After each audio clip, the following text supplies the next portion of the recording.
Morning. How's everybody doing? Ready to get to do some learning today? Sunday. Hope it's Sunday where you're at too. Hope you're keeping up. You guys love this as much as I do. I just can't get enough. Come in every day just so I can be with my students. Even though we're not physically together, we're together in a virtual format. What could be better? In some ways it is better. Some ways it's not ideal. But I'm happy to be here, happy to help. Always available. If you need something, send me an email or a text. If I don't get back with you right away, don't worry, I'll do it. So some days I'm a little more accessible than others, but I always try to get back to everybody. And if something happens and you don't hear back from me right away, shoot me another message. Get it taken care of. So if you've got anything going on in your life that you need help, we're working on getting some tutors available. There's also a lab downstairs in Integrated Tech, room 100, and Kathleen Fredericks is down there, and she is very helpful, especially with like math type issues or any type of learning, Blackboard type issues. You can always come in, talk to Kathleen. If I'm not available or if I'm busy or whatever, that's always another option. And I'm also working on getting some student tutors available that you guys can collaborate and work one-on-one together. So, okay, so today we're going to work on gas piping. That sounds like fun. That sounds like a lot of fun. You know, when I walk into a building, it doesn't matter if it's here or where it is.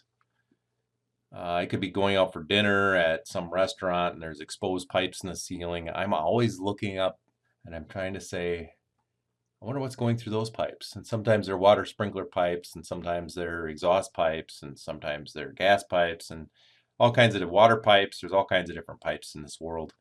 And did you ever notice that they're not always the same size? So think about that. We have all these pipes running around the whole world, all these buildings. Internally, there's a lot of pipes that are hidden in the walls and in the ceilings and in the floors and in the concrete and all over the place, up in the attics. There's pipes all over this place. And guess what? They're all different sizes. And not only that, they're different materials. So like what gives?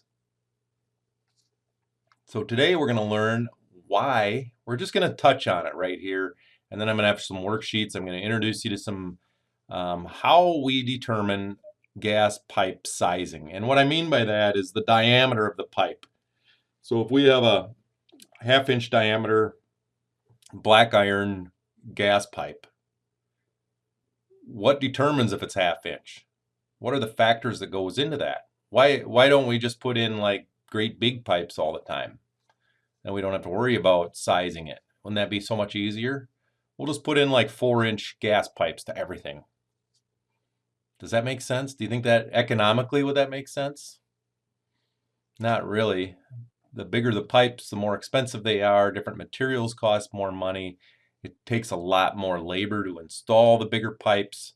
So we try to size gas piping so that, number one, it's going to feed the proper amount of gas to our appliances and without being excessively large because of the financial aspect of installing such large pipes.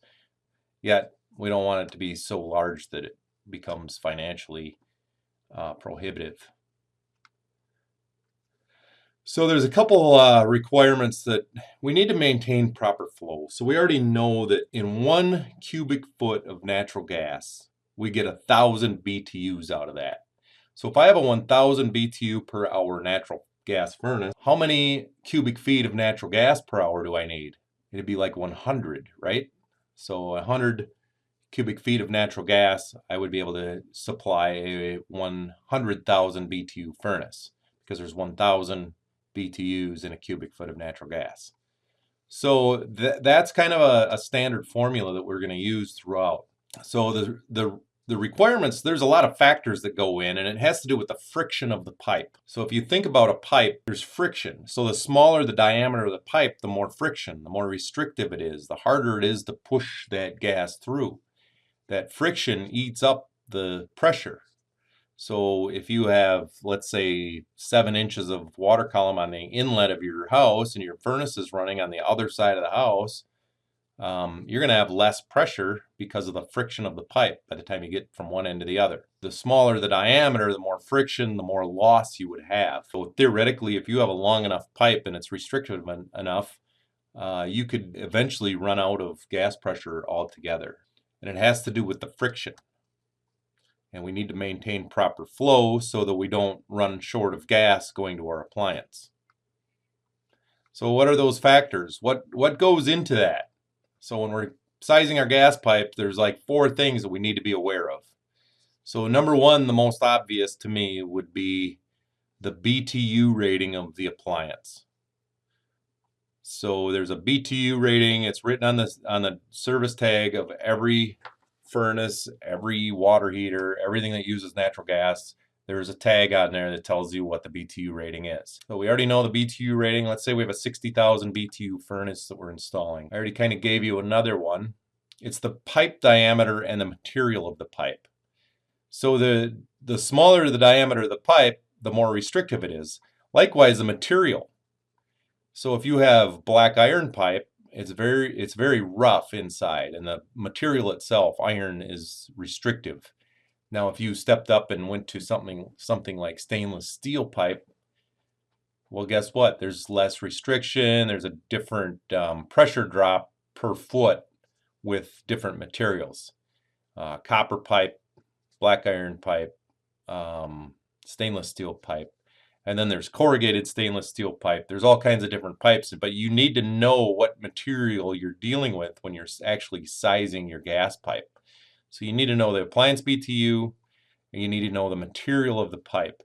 And what we're going to eventually do is calculate the diameter of the pipe. And so there should be another thing. So we know the BTUs. We don't know the diameter yet because we're going to figure that out, but we have to select a material. And normally for gas pipe, it's going to be black iron pipe. So that's like what's in our lab. It's made out of iron, and it's the color of black, versus like there's corrugated, which is silver colored. That's mainly used for plumbing pipes. And we have to measure the length of the pipe. So we need to know how far we're going to run our pipes. So it's the length of the pipe. There's one more thing. There is one more thing that we need to be aware of when we're sizing gas piping, and that's the pressure, the gas pressure. So the higher the pressure, I mean, theoretically, we can push more gas through a smaller diameter pipe if the pressure is higher. The lower the pressure, the larger this diameter is going to be.